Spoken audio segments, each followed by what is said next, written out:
Keep your radio dial right here. You're locked into the hottest news station on the planet. Hot 702.5 in FM sound. Blazing today's hip hop, R&B, and pop music. Keeping your radio on fire. Bringing you the hottest, realest, riskiest talk shows live 24/7 on hot7025fm.com. It's your main man, 360 the Poet from the Morning Wood. And are you looking for the perfect drink? Well, you found it. Mimosa Royale is the perfect combination of California sparkling white wine and natural juice that is both tasty and refreshing. No artificial colors or flavors, no sugar added, and it's gluten-free. As the world's first ready-to-drink mimosa, Mimosa Royale is perfect for any occasion, day or night. You no longer have to drink 12 of those seltzers just to get that perfect buzz. At 8% alcohol, Mimosa Royale is the perfect drink to party with. Offered in a variety of flavors and sizes, you are bound to find a Mimosa Royale that you'll love. We have berry, mango, apple, and orange, with more flavors to come. Mimosa Royale is the most award-winning flavored wine that serves in bottles or cans. You can find them online at drinkmimosa.com or find them at your local liquor store. Ask for it by name. Mimosa Royale.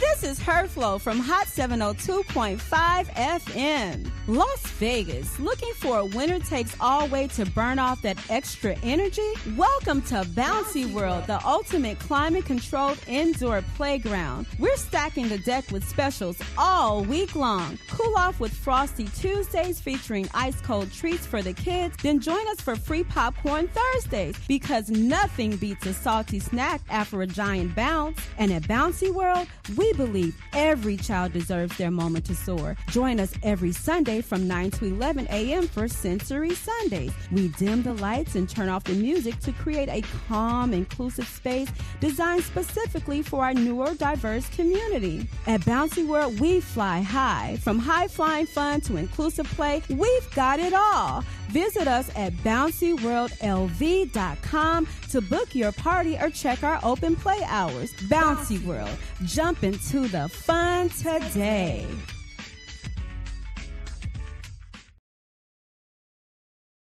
Hey, this is Her Flow from Hot 702.5 FM, where we bring you the best in hip-hop, R&B, pop, and talk. Tune in.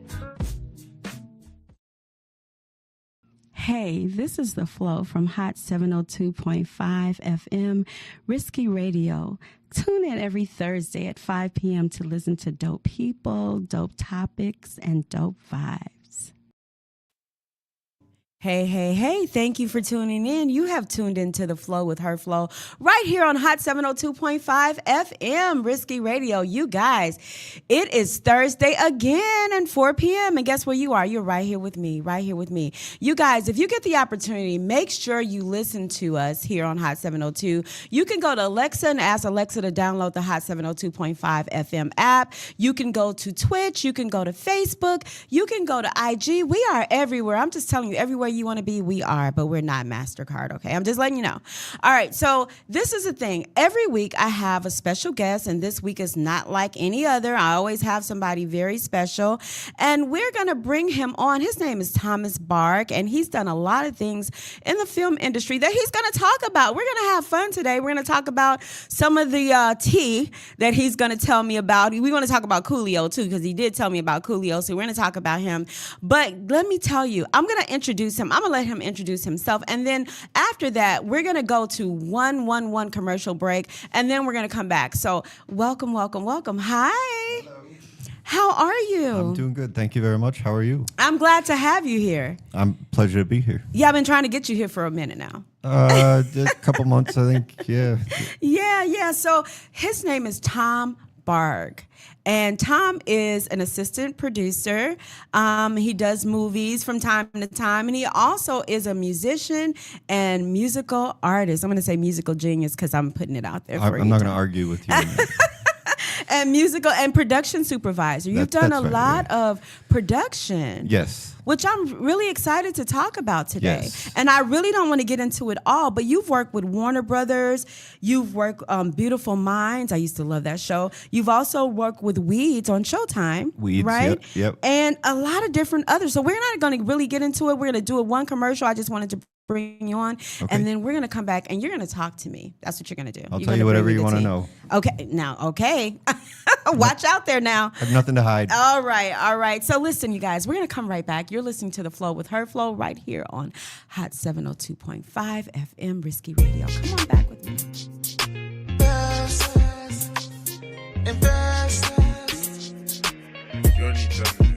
I'ma show you I'm the best. Yeah. I'ma show you I'm the best. Get with me, I'll invest. Get with me, I'll invest. I'ma show you I'm the best. Yeah. I'ma show you I'm the best. Get with me, I'll invest. Get with me, I'll invest. And I'ma get it poppin'. And I can take you shopping. With me, there's no stopping. Hey, with me, there's no stopping. There's no stopping. I'ma hold you in my arms. Harvest cold, now it's warm. And baby, we can beat the storm. Loving you like Boston George. And darling, you my moon, hey. Yeah, you show me the light. Get with me, I'll treat you right. Hey. And I'll treat you right. Now she wanna rock and she wanna roll. Baby, I won't bend and I won't fold. And I can get you now, your heart I stole. Your heart I stole. Ooh, ooh, ooh, ooh. And I want you. I'ma show you I'm the best, yeah. I'ma show you I'm the best. Get with me, I'll invest. Get with me, I'll invest. I'ma show you I'm the best, yeah. I'ma show you I'm the best. Get with me, I'll invest. Get with me, I'll invest. And I'ma get it poppin'. And I can take you shopping. With me, there's no stopping, hey. With me, there's no stopping. We can hit the lotto, lotto, lotto. We can pop a bottle, bottle, bottle. You looking like a model, model, model. Model, hey.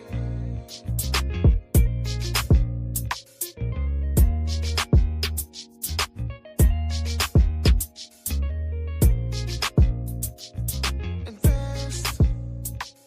The best. Invest. Hey.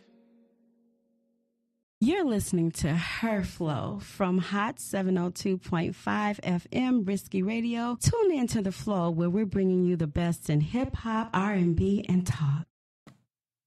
Hey, welcome back. You have tuned into The Flow with Her Flow right here on Hot 702.5 FM. Thank you for tuning in with me. And you guys, make sure you share the show. Go on YouTube, share, because it's a good show. You guys know you keep watching. That's why. All right, so we have Thomas Barg here. And Thomas Barg is a production assistant. And he also did you do a little acting too, Thomas? Not much, no. I'm really not an actor. Okay, but you play one right here on Hot 702.5. I'm acting right now. Yeah. I want to ask you, so we want to talk about, you've worked with, when I left, I was talking about you working with Warner Brothers, and you worked on Beautiful Minds was the show, and with Akiva Goldman, you work with Warner Brothers. Tell me about you working with Warner Brothers and how you got that gig. I didn't work on A Beautiful Mind, but I worked out of college, I worked for Akiva Goldsman, who wrote A Beautiful Mind. And won the Oscar for writing that. So he had a production company at Warner Brothers that was always looking at scripts and had multiple films in production. Yeah. And when I got my internship with him out of college, there was a few different movies that he had greenlit that he put me on to work on. You know. And how was it working with Akiva? Is he still making movies today? He's still writing and producing. Yeah. Okay. I think he may have even, don't quote me on it, but I think he may have even directed something recently. Yeah. Okay. Shout out to Akiva. Yeah, we're not like best buddies or anything. I don't really follow what he's. That's okay because I'm shouting out. I haven't gotten a Christmas card from him in a while. Yeah. Well, I haven't gotten one either. So, so I think we're on the same plateau.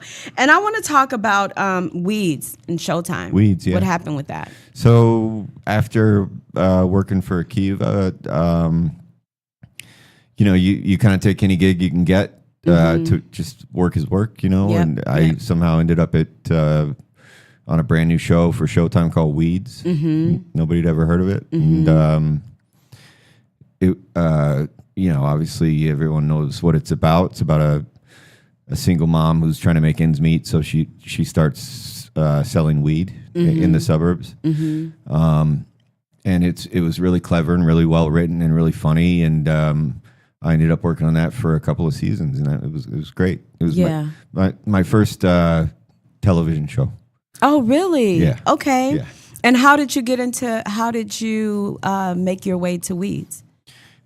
Like I said, you take whatever gig you can get, and you hope people like you, and you work your ass off, and assuming that those two things align, then someone says, "Hey, I know someone at this show that's hiring. Do you want to go over there and interview or whatever?" And you say, "Of course you do." And then you hope the interview goes well, and you usually, if you're as charming as me, you get the gig. Well, I'm pretty charming, so I probably should go. Should go for what I know. You're more charming than I am. Oh, thank you, Tom. Thank you so much. I appreciate you. Also, we're going to talk about Grey's Anatomy. I'm just kind of hitting on points because we're going to go back. Grey's Anatomy. Yes. What did you do with Grey's Anatomy? So I started there as a production assistant for a season or two, and then was promoted to assistant coordinator. Okay. And then did that for a season or two, and then was promoted to coordinator. And then did that for a season or two, and then was promoted to supervisor. And did that for a season or two, and then was promoted to associate producer. So I think all in all, I was there for 13 seasons. 13 years, starting season 2, I think. Yeah. Which is really their first full season because when the show first came out, the ABC wasn't sure that it was gonna, do anything. So the first season was only like 8 or 9 episodes, I want to say, but then it was very popular. Yeah. And so when I got there season 2, they'd ordered a full slate of 24 episodes. So. That was like really one of my favorite shows. So I watched Grey's Anatomy in college when I was going to medical school, and we had to watch it. Like it was something that they made us watch to see whether or not we can catch things that weren't accurate as far as the medical side of it. All those medical cases on that show are, they've got research people. I mean, they're sometimes as outlandish as it may seem, they're all based on some sort of medical case somewhere. Like they don't just make them up out of thin air, Right, right. On top of that, on the staff of the show, like on the writing side and also on the producing side, they've got real doctors and ER people that are there all the time, making sure that this is accurate and that's accurate. So I mean, it's a really, say. Love it or hate it, people that love it. People that hate it think it's kind of silly, and you can say it's silly if you want to, but they work really hard over there to make that thing make it seem real. Yeah, yeah. I think only a couple of things that I saw that I was like, oh, I don't know if they do that. And working in a real emergency room, working in a hospital, but however, depiction was accurate. How it was done was accurate. One of our main producers was an ER nurse. So you know what I'm talking about. Named Linda Klein, and she was, shout out to Linda. She was there every day, and she was all over everything, screaming like that. We would never do that. Nobody would ever do that. Yeah, all that kind of stuff. Yeah. That is amazing that we know that Grey's Anatomy was pretty much depicted on real actuality and what can be done in a real medical setting. That's amazing. I mean, rare cases. I mean, it's not every day someone gets, someone turns into a tree, but It's rare, but you know, it is based on something. Yeah, something that's happened. Yeah. Because we don't know all the rare things that happen, but when they happen, we just know that they happen. That's why it's called practicing medicine, because we don't know every single thing that happens. So that's amazing. And then you and Grey's Anatomy, what show was that owned by Disney? Is that so? That was on ABC, and Disney owns ABC. Yeah, there's not a whole lot Disney doesn't own. I know. I just found that out. Yeah, either ABC, ESPN, Marvel, Star Wars. Yeah. I just so they're found that they're out. doing okay over at Disney. Yeah. And it's a lot of shows, because for me, I don't know why I thought this, but I really just thought that, and this is just me just not knowing, but I'm like, they just work with a lot of animation. They just work with a lot of, Well, they do that too. Yeah, and people don't really know that they work with. They're out there. You know what I mean? Can I admit something to you, Flo? I don't know. Maybe should I take off my glasses first, or what we doing? What are you admitting? So too. I've never seen a single Pixar movie. Oh no! Ever, not even like a minute of it. I'm not gonna ask. Okay, since you opened that, I hear they're Pandora's good. box. Tell me why haven't you seen? I'm just a Pixar not interested. movie? I guess. No, I don't know. I'm just not interested. But okay, so you being in production, what's your favorite genre of movie? Oh gosh, I don't know. Are you a Marvel's? You say no, not a Marvel's guy. You just I like some of them. Yeah, I don't like all of them. Yeah. I don't know. I like a good comedy. Action movies. Yeah. I like drama. I don't know. I'm not too picky. Yeah, just no Pixar. I'm going to challenge you to watch a Pixar movie. I was just going to say, as long as it's good, I'll watch it. Which I've heard the Pixar movies are good. I've never been motivated to to watch them. No, I don't know. That's your homework assignment tonight, Tom, to go home and watch one Pixar movie sometime this week. You don't have to do it tonight. And then you're gonna message me and say, "Hey, Sean, I watched the Pixar movie." I may fail that homework assignment. Right. So since I just revealed to you my name because you revealed to me what you revealed. Yeah. So, but don't call me that. Call me Flo. I did call you. Did I screw up and call you? No. I'm just kidding. I'm just teasing you. So now let me tell you this. Everybody knows it. Let me tell you this. You actually work with Debbie Allen too. Yeah, Debbie. Yeah. Tell me about that. She's a force of nature, man. I love Debbie Allen. She's amazing. So she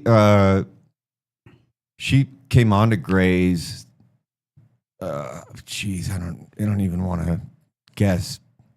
Maybe season 7 or 8 as a guest star actor. Okay. And obviously everybody just fell in love with her, and she was phenomenal. Yeah. To the point where they had her come back more and more and more. Mm-hmm. And then people just fell in love with her more and more and more, because it's impossible not to. I mean, she's amazing. And by the time I left, after 13 years, she had been the executive producer of the show by that time for the last few years that I was actually there. I did not know that. So and I believe she's still the executive producer, although I don't know how. Really? Yeah, but it's sort of mind blowing, because she does that. She produces movies. She's got philanthropy. She runs a dance studio. She does choreography. I mean, I don't know. Whatever she's on, I want some of it.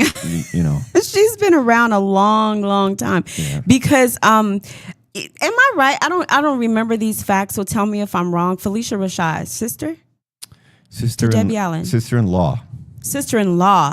No, that's her sister. It's her sister. Okay, because which one played in Fame? I worked with Debbie. I don't know her family tree. You know. Yeah, which one played in Fame? Was that Debbie Allen? I don't know. I think it was Fame. That was when I was a little girl. I used to love watching that movie because I always liked acting and singing and things like that. But what I will say is one of the movies that Debbie Allen played in was JoJo Dancer with Richard Pryor. Yeah. That movie, if you haven't seen it yet, please watch JoJo Dancer. Okay. It's the life of Richard Pryor, and it kind of goes through. Yeah, it kind of goes through his life. I accept that assignment.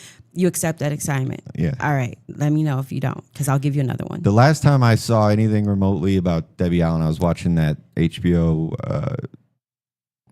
docuseries about the Lakers. Mm-hmm. And she's married to Norm Nixon, who's one of the Showtime Lakers. Mm-hmm. So she's in a couple she's not in the episodes, but persona is in a couple. Yeah. I was watching. I was like, oh, it's Debbie. You know. Mm-hmm. How was she on the set working on the amazing. set? Beautiful she's personality. She's amazing. Mm-hmm. She gives everybody nicknames. You know. Oh, does she? Yeah. Because I heard that she was a little bit hard to work with at one point, but I didn't believe it because she has such a great personality. If she was, I didn't see it. You didn't see it. Nope. Yeah. No, she's great. She's amazing. She brings a great energy. I mean, yeah, and like I said, she gives everyone a nickname, like she'd call you Glasses. You know. I could actually see her having just a great demeanor just because I've watched her for so many years. She laughs a lot. Okay. She's incredible, honestly. Yeah. I'm very proud. Shout out to Debbie Allen. Yeah. Debbie, why don't you come on my show so I can interview you? Yeah, I'm just saying that. She's the queen. She's definitely the queen. Yeah. And you know what? I also want to talk about, I want to go through being a production supervisor. And at what point did you decide that you wanted to do that? Yeah. And what is the difference between now and these times and back then when you first started? What do you see has evolved and what do you see has not evolved so much and kind of stayed stagnant? You know, to answer the first part of your question, I never really set out to do that. It was more like I was doing a good job at whatever job I was doing, and they wanted to promote me into something more, and I accepted and took on the role, and ended up being good at it. You know. Yeah. What's different about it? So there's not a whole. You know that the production supervisor job is a really cool job. Calling it a supervisor is kind of not the right word for it because it makes you sound like you're the boss or like a foreman at a factory or something like yelling at people or something like that. And that's not what it is. So in a nutshell, what it sort of is you have to know what every department that makes a show is doing and what they need, from costumes to props to the writers to the actors to the editors to the construction people, everything. Right. So you have to know exactly what they're doing and what they need to do it. And then you have to know what they're doing and what they need to do it and how we can do it on budget. Got it. And what the schedule is. So what they're doing, what they need to do it, how we're going to do it, how we're going to do it on budget, and how we're going to do it in time. Okay. So it's really collaborative. You know, it's not, supervisor is a bad word because that makes you sound authoritarian, and it's really not. It's more like, how can I help you today? Like, what do you need from me today so I can make your life easier? Yeah. And how long would you say you were on a set? Like, say for instance, any given day, doing production, how long would you be on a set? And what happens on a set? Like, a lot of people don't know what really happens on a set. I mean, in my day for episodic television with a cast like Grey's Anatomy, which is big, there's like 12 principal cast members, which means any given time there's, 8 or 9 people in a scene where the camera needs to shoot. Each one of them takes a long time. You can't just shoot 8 or 9 people with one shot. Right. So you would have to wake up in the morning expecting to be there for at least 14 or 15 hours a day.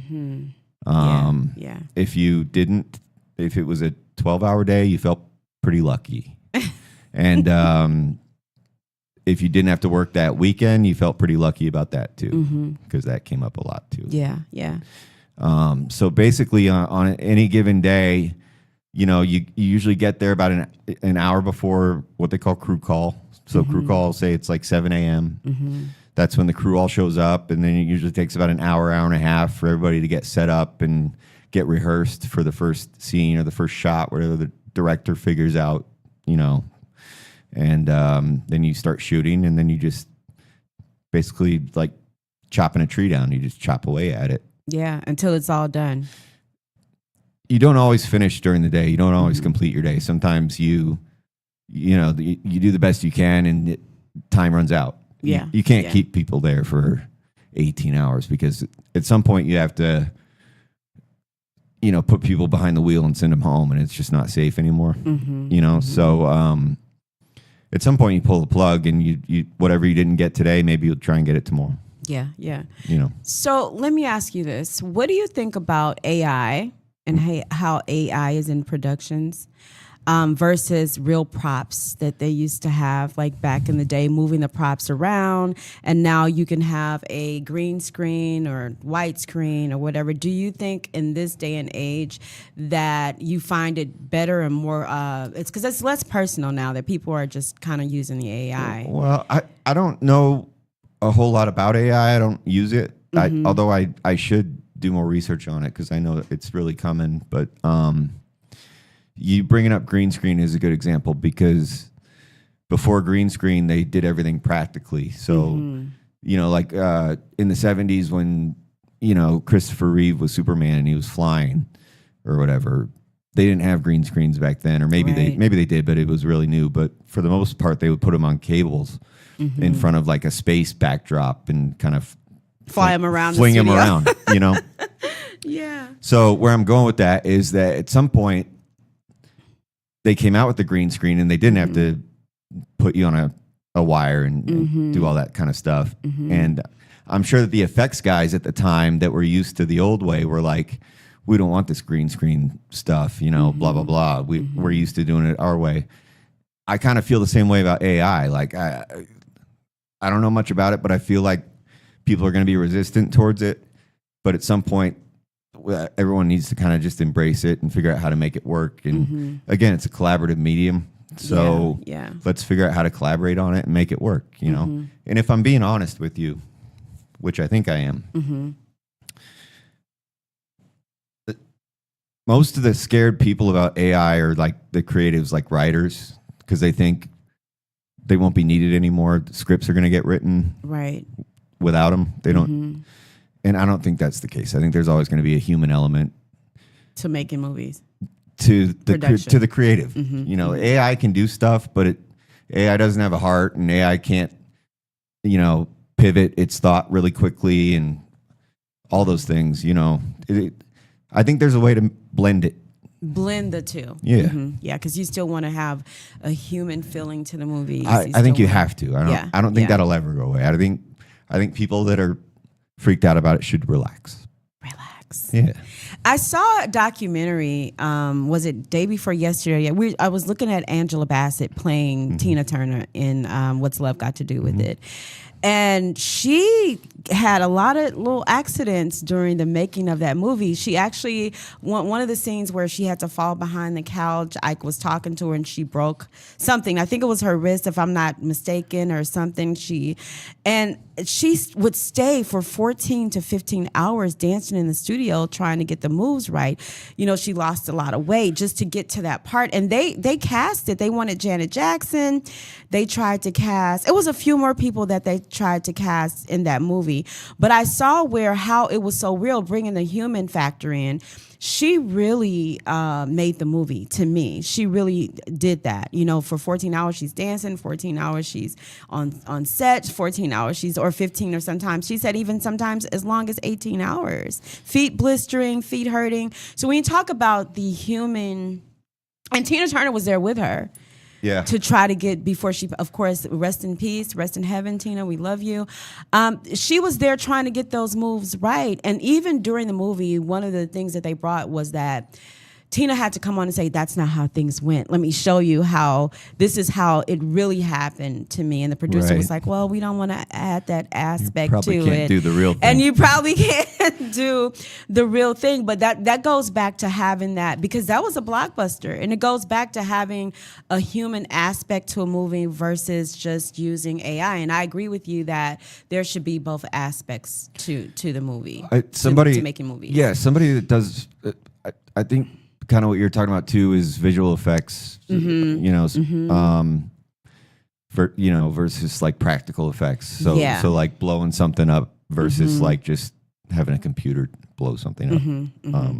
Somebody that does a really good job of blending that is like someone like Christopher Nolan. If you watch his movies, he does a lot of car chases that are real. He does their actual cars and stuff like that. But there might be, some fairy dust sprinkled in there with visual effects. So it's like, I think there's a way to blend them. Right. We're going to take a break, and when we come back, we're going to talk about Coolio. We're going to go into Coolio. And you got some funny stories about Coolio, but I just really want to. Is Coolio, God rest his soul, too? Yeah. Is he gone? Yeah, it was like a few years ago, I think, like maybe 5 years ago or something like that.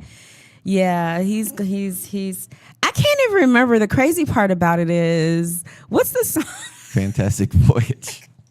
He's on a fantastic voyage he's now. On a fantastic voyage, but I couldn't remember what songs that he made because he was in there with a lot of the old school rappers. I'll tell you after the break. Yeah, please tell me after the break. I want to know. Hey, you're listening to Her Flow right here on the Flow on Hot 702.5 FM. We're gonna come back with Tom Bark, assistant producer on the set. You guys, we'll be back. Yeah, this time it's different. This time it's all about me on my terms. Yeah, on my terms. Yeah.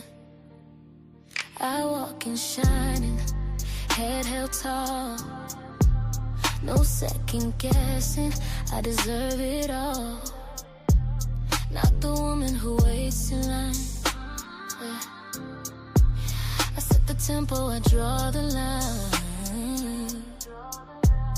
I've learned my worth, I've claimed my name. This heart's no longer playing games. If you want me, it's gotta be real, 'cause I'm too much woman to just conceal. Lip gloss on my lips, crown on my head. I choose my peace over tears I've shed. No more cycles, no rewind. I move with power, I move with pride. Yeah. Lip gloss on my lips, I'm the flame that burns. This love's on my terms, only on my terms. Smile on my face, sparkle in my eyes. I'm not afraid to say goodbye.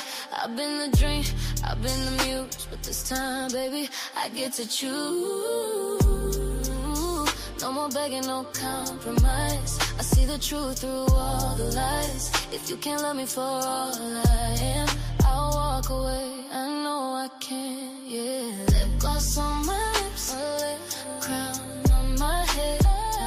Choose my peace over tears I've shed. No more cycles, no rewind. I move with power, I move with pride.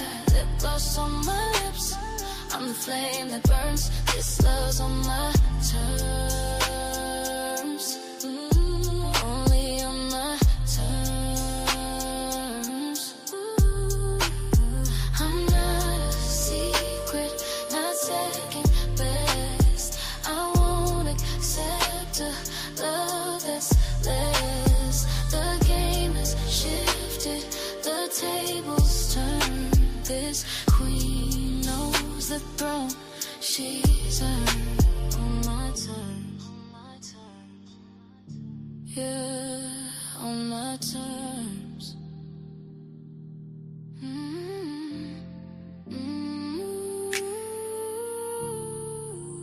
On my terms, yeah. No more waiting. No more pain.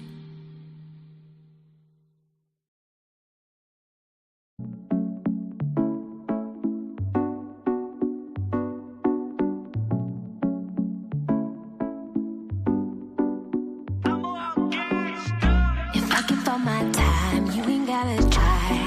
I get it. Got something on the side, you ain't gotta lie. Now with it. I'm about to roll up, tell me what's the hold up. So hit it. Let's talk about this now, I might get real loud. Unneeded problems, trust has fallen. Got folks calling my phone now. What you gon' do? Need me to do? Roll through and solve this problem. Unneeded problems, trust has fallen. Got folks calling my phone now. What you gon' do? Need me to do? Roll through and solve this problem.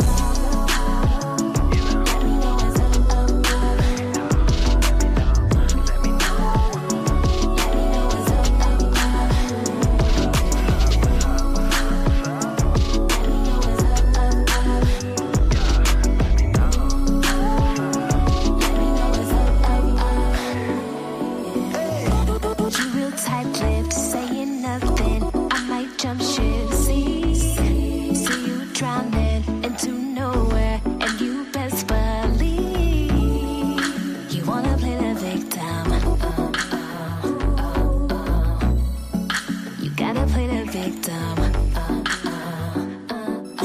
Unneeded problems, trust has fallen. Got folks calling my phone now. What you gon' do? Need me to do? Roll through and solve this problem. Unneeded problems, trust has fallen. Got folks calling my phone now. What you gon' do? Need me to do? Roll through and solve this problem.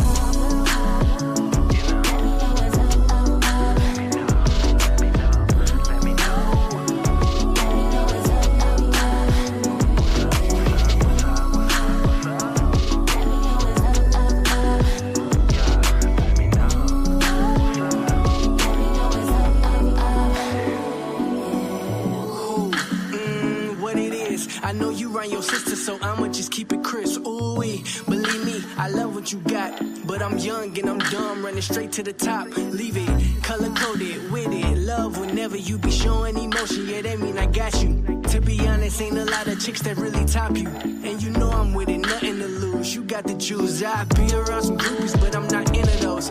Yeah, I want you in the picture, but you changing your pose. Banging me up, calling my phone, saying you know what I'm doing. You know you hard, you ain't moving. So tell them cats in them DMs, if I see him, my baby gon' be making a post that say free him. Cause your love worth 100 miles of running facts. Let me call this girl back.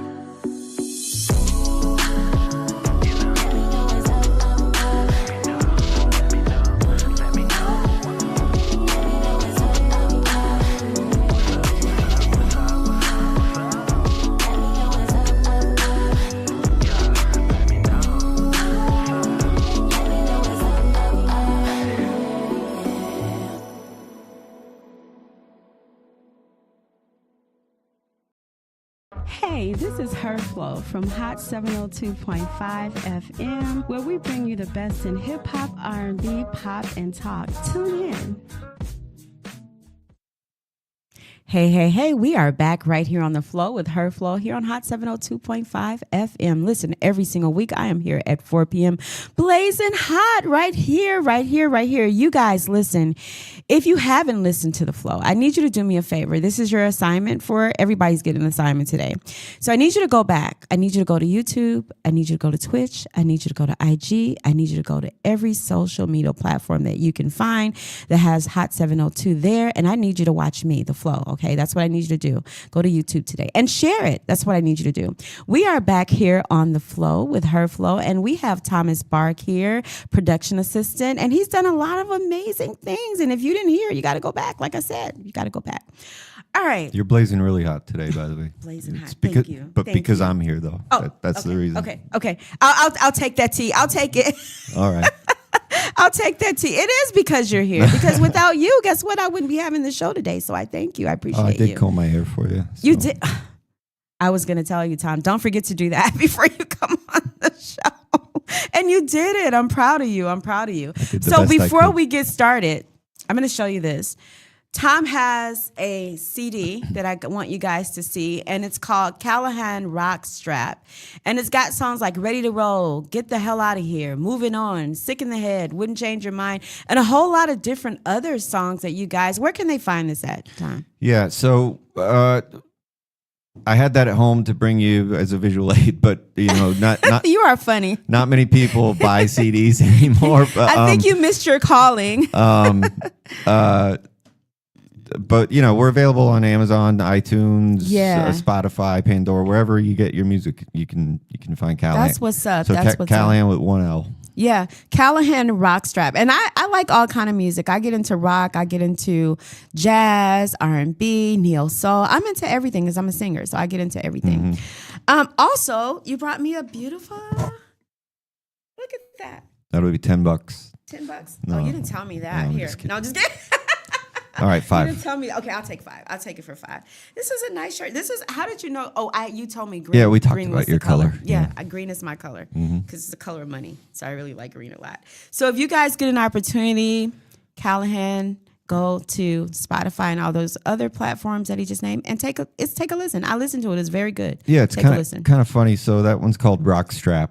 Okay. And I think we've got 6 full seat albums available. Yeah. But we made 3 of them as a trilogy. that all have the word rock in the title, and that's one of them. That's one of them. Okay. So the first one of the trilogy was called Rock Sucker. Rock Sucker. And I don't even want to know. The second one of the trilogy was called Rocktopus. I don't even want to know what the premise of that CD was about, or that album was about. That one's called Rockstrap. And then after that, we've got 3 others that don't have the word rock in the title, but that's the trilogy. And I think we thought we were being clever. Yeah, this was pretty clever. We'll talk about that later. Okay, what this one means. Yeah. I want to talk about you and Coolio. Yeah, Coolio. Tell me about Coolio. I met him. I haven't met him yet, but I used to know somebody that he dated. I don't think you're gonna meet him without a Ouija board. Well, no, let's not bring any Ouija boards in here. But I've never met him before. So tell me about him. I know he's gone rest in heaven. Tell me about meeting Coolio and how was that experience for you? Well, to be clear, I'm not buddies with Coolio, and I never was or anything like that. Okay. Just to be clear, I just have 2 anecdotes involving Coolio. Yeah. First one is when I was in high school up in Northern California in the Bay Area. Mm-hmm. They were making the movie Dangerous Minds, which had that big Coolio song, Gangster's Paradise. Mm-hmm. And can you sing it for me, Tom? I usually need to get you. paid before I sing anything.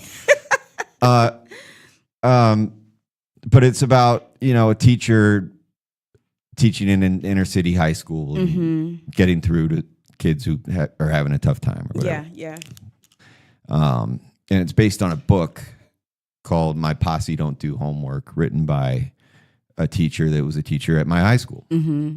So a funny thing about that Coolio reference is that when they were going to make the movie, they actually came to my high school to scout it, the movie people. Okay. For realism, they thought maybe we'll just shoot it at the actual school where all this took place. Mm-hmm. And when they got there, they decided it was too ugly. Wait a minute, stop. Hold up for a second. So they found a better looking school to play the inner city school. All right. So they came to the school. Yeah. First impressions. Yeah, they thought it looked like a prison. Oh, yeah. Okay. That was some fun facts. Yeah. So anyway, that's Gangster's Paradise with Coolio. That's number 1. Number 2, my band there that you were talking about, Callahan with 1L.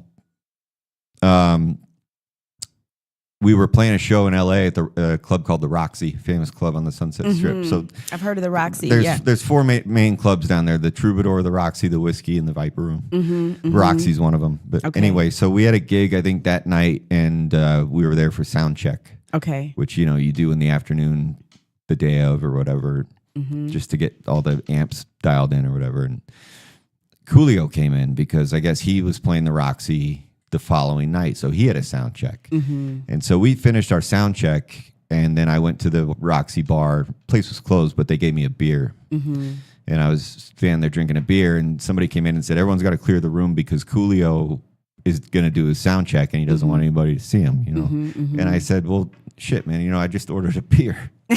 What am I supposed to do? Got to get my beer. It's not Vegas. I can't just walk outside with it, And so anyway, I kind of made a face or threw a fit or whatever and put the beer down and went outside. And 20 minutes later, after Coolio's sound check, we went back in to get our guitars or whatever, and Coolio was standing there with a fresh beer for me.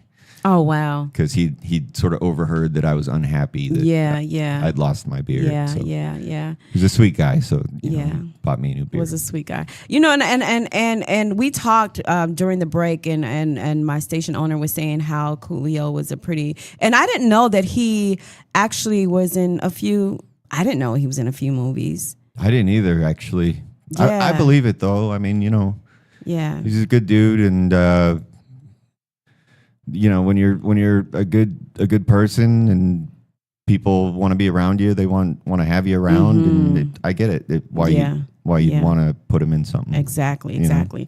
Let's talk about you meeting. Was it Mike Tyson? Did you get an opportunity to meet Mike Tyson? Briefly. How did that go? Yeah. So, we talked about movies and TV in LA, but since I moved here to Las Vegas, mostly what I've done a movie here, but mostly I've done commercials here, and one of them was for an app.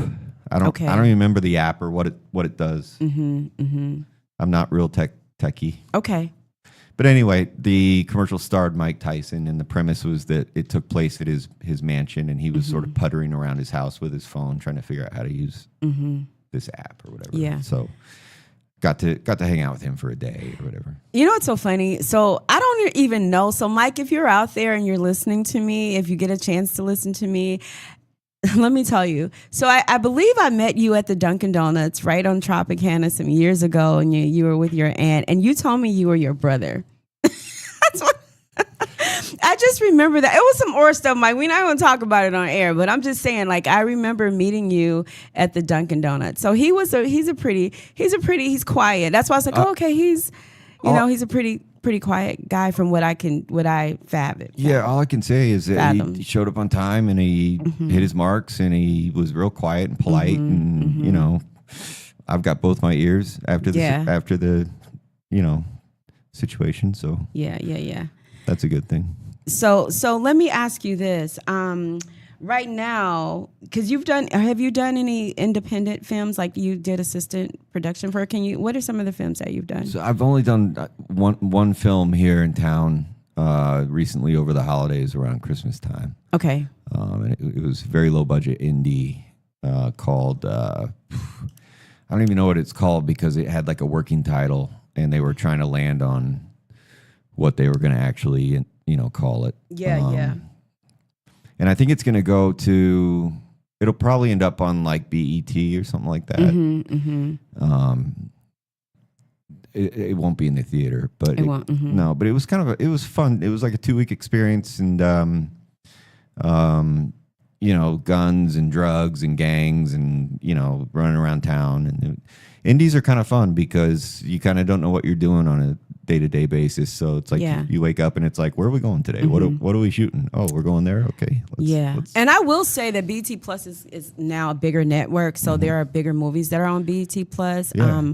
Also, like some of the smaller networks that you think are bigger, people are watching more of the smaller networks now, and BET is not as small as it used to be. That's why they call it BET Plus now, and they do have a lot of movies that they are now showing on that Black network. So I'm really excited as an African American woman to see more African American actresses and actors in that realm, because back in the day, and I just had a film company on recently, just talking about the film era and what's going on with different different avenues of filming. So I'm happy about that. I'm happy to see Peacock. I'm happy to see Tubi. I'm happy to see all these different platforms where people can now come on and make movies and put them on, and maybe they're going to be big. We don't know. So I'm just happy to see it in that fashion. It's another thing people need to adjust to and embrace is those formats and making their movies, making their art with that in mind. And exactly. Not everything's going to go to the AMC theater anymore. Exactly. It's just not happening anymore. Yeah. Yeah. People are not even going to the movies like they used to. I don't know. Expensive. What was the last movie you saw in the theater?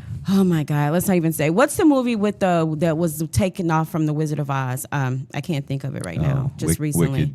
Wicked. I went to go see Wicked. All right.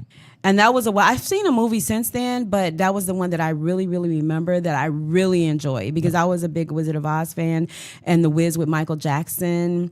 I would sit down when I was a little girl and make sure I had popcorn. My mom would make sure I had the Raisinets and things like that. So when it comes to that was pretty much the biggest movie that I saw that I really enjoyed. Put it that way. Going to the movies used to be an experience like that with popcorn and the soda. And COVID kind of killed that. Yeah, a lot of different things that we enjoy to kind of put a damper on that.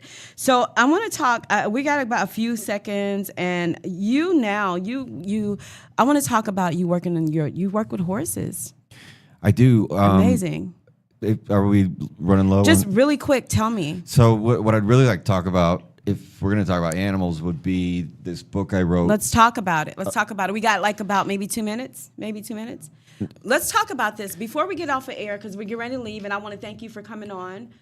Please, thank you for coming on time. Of course, yeah. Listen, I want to talk about this book that he wrote, and if you're an animal lover, this is a great book. It's called Dalton, the odd-looking, earless, sensational pup, based on a true story written by Thomas Bard and illustrated by Rashana Khan. Yep. I want you guys to get this book. Yeah, okay. It's a children's book. It's based on a real dog who didn't have ears, and I'm not going to say how he lost them because it's not children friendly, but the general idea of the story is that the dog looks different. He's at the pound and he looks different. Obviously, he doesn't have ears. He looks different from everybody else. Mm-hmm. And he thinks no one's ever going to adopt me. And eventually somebody does come along and adopt him. A great book for empathy for kids. Well, that and also an emphasis on animal rescue and dog rescue, because you can get a puppy anywhere and pay a bunch of money, but there's so many dogs in need of a good home. Yeah. So it's got a good message, and it's really geared for kids, and it rhymes, and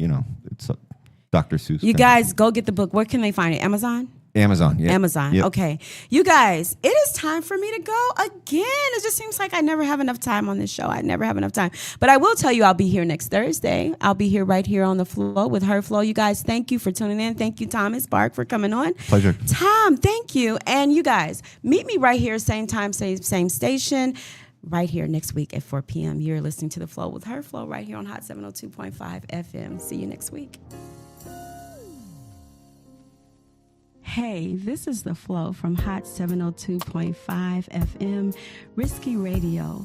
Tune in every Thursday at 5 p.m. to listen to dope people, dope topics, and dope vibes.